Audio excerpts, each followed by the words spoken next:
welcome back to another video.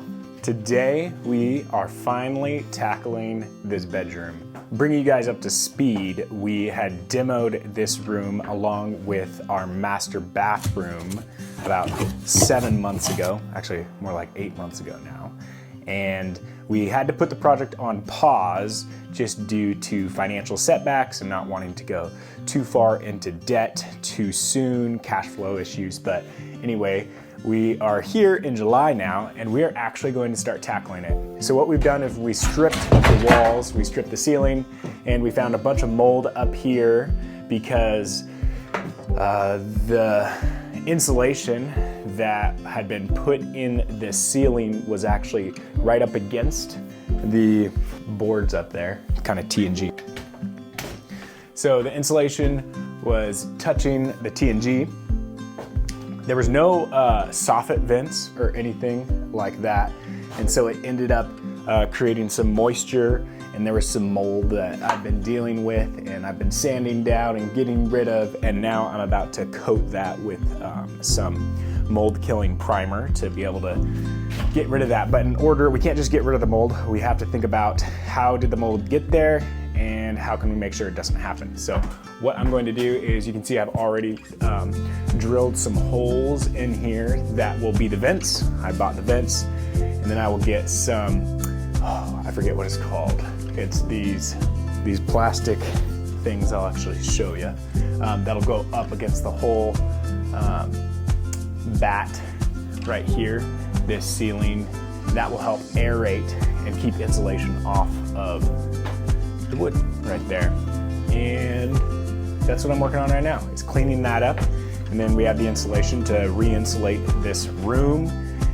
And so we're gonna get going on this.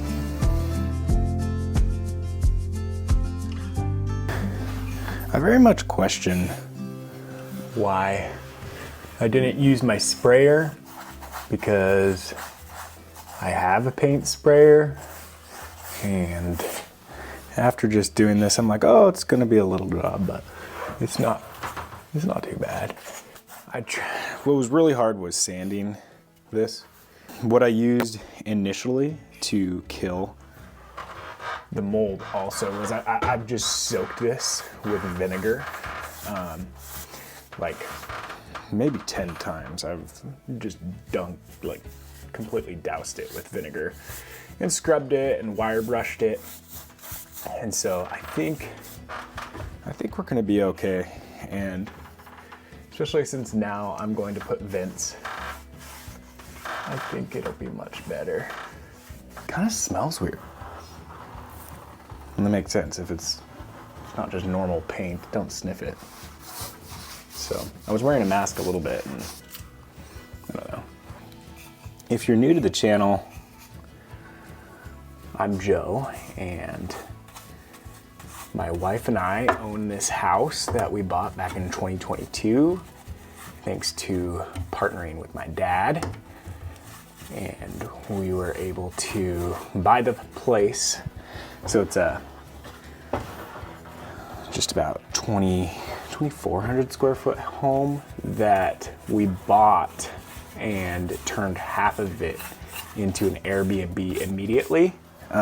Immediately. Like, as soon as the day we closed, I was demoing that whole side of the house. And now we run that Airbnb, and due to the Lord's grace, we are able to make our mortgage payments from the Airbnb. So we've completely house hacked, and we spent everything we had to make that possible. And now we live on this side, which is a 2-bed, 1-bath side. You're looking at one of the bedrooms. So a roof leak that I fixed, an old rat's nest, mold obviously, and the insulation that was in here was that old kind of blow-in newspaper stuff. And that had failed. So this room was often cold or hot depending on the season when you didn't want it to be. So right now we're doing everything we can to get this room done. I love working on this stuff, and it's a bummer that I haven't been able to do this sooner, but I'm thankful that now I've got time to dedicate some attention towards it. And I figured this would be a good opportunity to start documenting things we do. And yeah, so I'm by no means a general contractor, but I do enjoy construction. It's a hobby of mine, if you say. So this is obviously not an instructional channel. It is just purely showing what we're up to. Yeah, it's fun. And eventually this will be an Airbnb as well. We split the house in two. And so this, when we are ready to move out of here, we want it to be an Airbnb as soon as we're finished living in here. So probably outgrow it soon for the fact that it's a 2-bed for now. 2-bed, 1 bath. And I have a sinking suspicion I'm gonna be able to add a bedroom or 2. Wow, that sure got me, huh? Wear glasses, folks. I washed up. We're better. Thankfully it missed me. I saw it coming, so I was able to close my eyes. Oh well. You know, this almost smells like, I shouldn't smell it. It says directly over existing mold, mildew, odor causes bacteria. Yeah. Don't smell it. That's gross. It smells like smoke. Like when you go into a house that people are smoking cigs. That's what this smells like. So.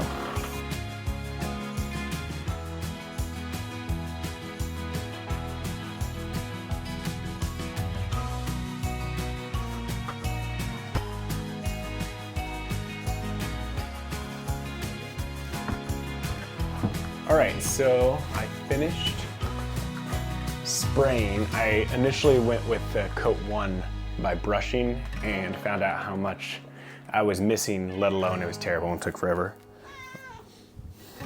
Calvin agrees. It took way too long. Right, Calvin? So I came back and I got a spray gun that plugs into my Milwaukee batteries, and I was able to spray it. And now I'm going to spray foam around this window that has never had it before. And I'm also going to spray foam around the exterior outlets here. And then I'm going to, anytime you go from like a wall to an attic space or underneath, you always need to spray foam. That's what the code says. So we're gonna do it that way.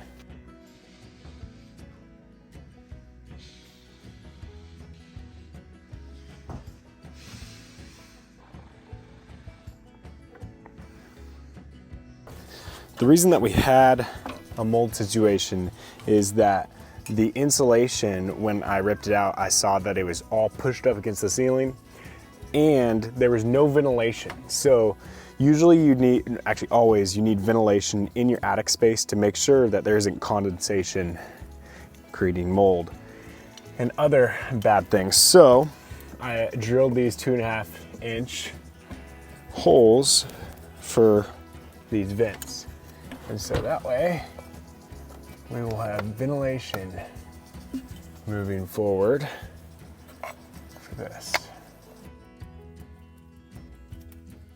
Here, we're in the attic space. Now, part of the issue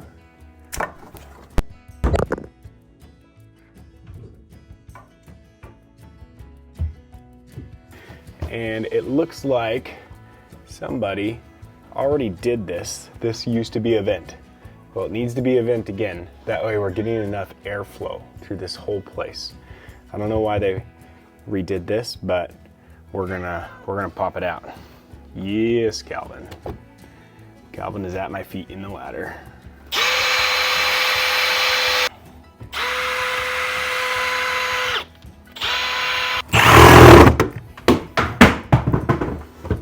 All right, that's just kind of how today's going.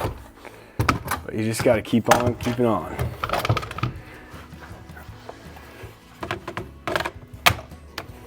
Make sure that battery's on tight.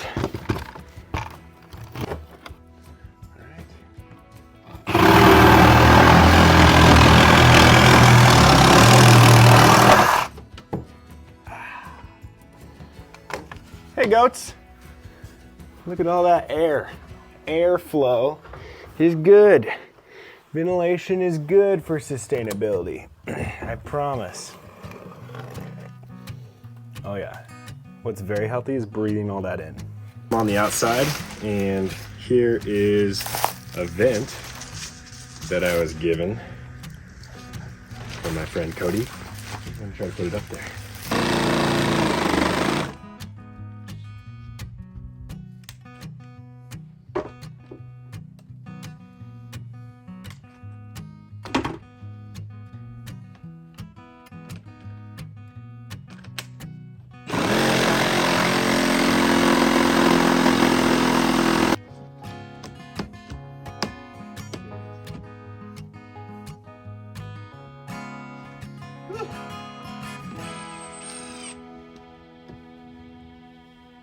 Now I got that vent in, so we won't have a bunch of flies running through the house, but now I've got that gaping hole. Gotta fix that. I don't think I'm gonna get to that today.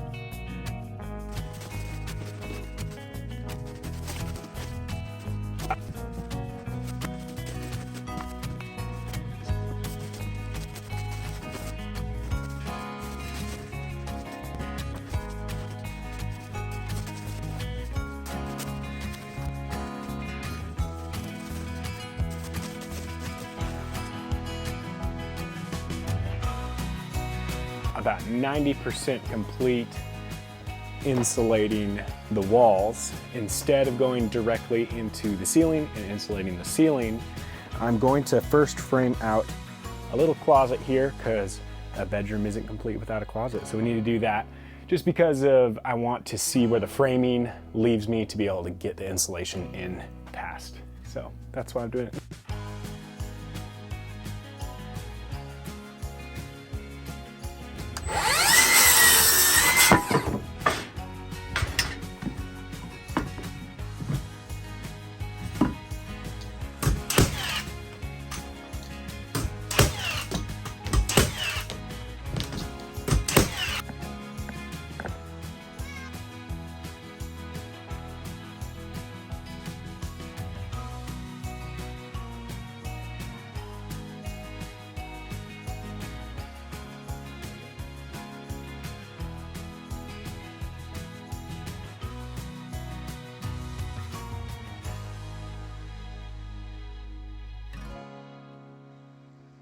So you can see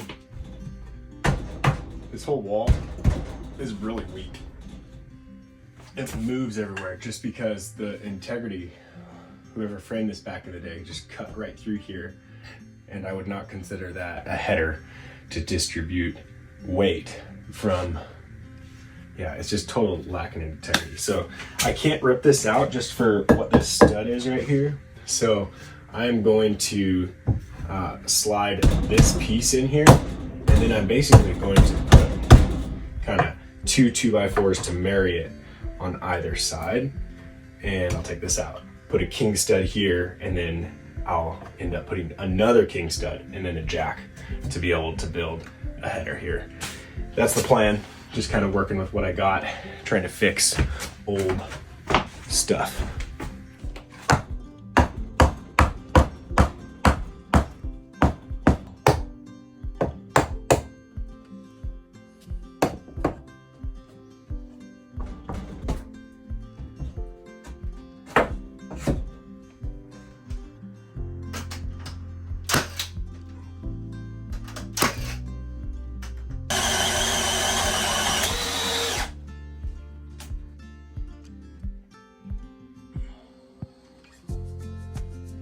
Next step is put the insulation in the ceiling, but that's all for today. So right after this, I packed up and I headed out to Coulee City to visit Emma and Briar as they're out at harvest. Emma is running bank out wagon for these couple weeks during harvest time. Her family are generational wheat farmers over in Coulee City, so it's always fun to go over, especially this time of year. It's really fun. So a little break from the construction, and I was happy to spend some time with family.